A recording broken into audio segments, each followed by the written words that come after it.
شروع اللہ کے نام سے جو بڑا مہربان نہایت رحم والا ہے۔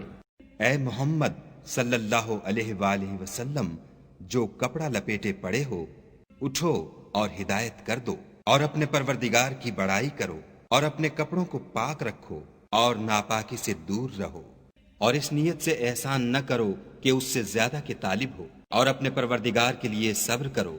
جب سور پھونکا جائے گا وہ دن مشکل کا دن ہوگا، یعنی کافروں پر آسان نہ ہوگا۔ ہمیں اس شخص سے سمجھ لینے دو جس کو ہم نے اکیلا پیدا کیا اور مال کثیر دیا، اور ہر وقت اس کے پاس حاضر رہنے والے بیٹے دیے، اور ہر طرح کے سامان میں وسعت دی۔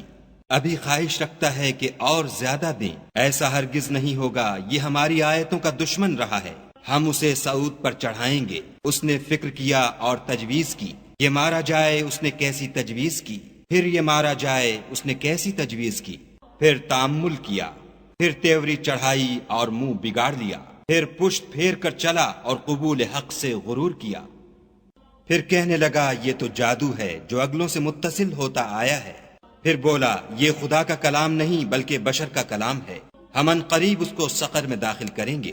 اور تم کیا سمجھے کہ سقر کیا ہے؟ وہ آگ ہے کہ نہ باقی رکھے گی اور نہ چھوڑے گی، اور بدن کو جھلس کر سیاہ کر دے گی۔ اس پر 19 داروغہ ہیں، اور ہم نے دوزخ کے داروغہ فرشتے بنائے ہیں، اور ان کا شمار کافروں کی آزمائش کے لیے مقرر کیا ہے، اور اس لیے کہ اہل کتاب یقین کریں اور مومنوں کا ایمان اور زیادہ ہو، اور اہل کتاب اور مومن شک نہ لائیں، اور اس لیے کہ جن لوگوں کے دلوں میں نفاق کا مرض ہے اور جو کافر ہیں کہیں کہ اس مثال کے بیان کرنے سے خدا کا مقصود کیا ہے۔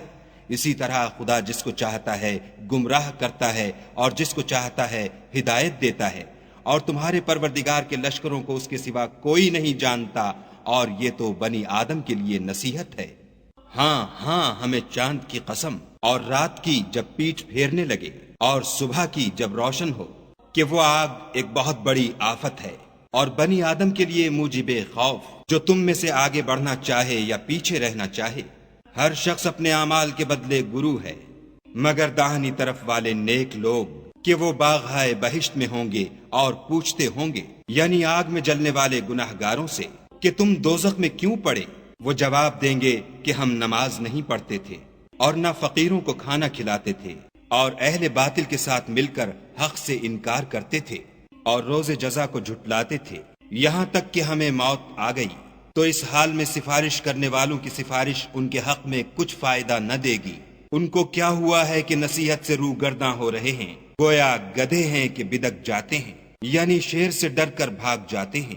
اصل یہ ہے کہ ان میں سے ہر شخص یہ چاہتا ہے کہ اس کے پاس کھلی ہوئی کتاب آئے، ایسا ہرگز نہیں ہوگا۔ حقیقت یہ ہے کہ ان کو آخرت کا خوف ہی نہیں، کچھ شک نہیں کہ یہ نصیحت ہے۔ تو جو چاہے اسے یاد رکھے، اور یاد بھی تبھی رکھیں گے جب خدا چاہے، وہی ڈرنے کے لائق اور بخشش کا مالک ہے۔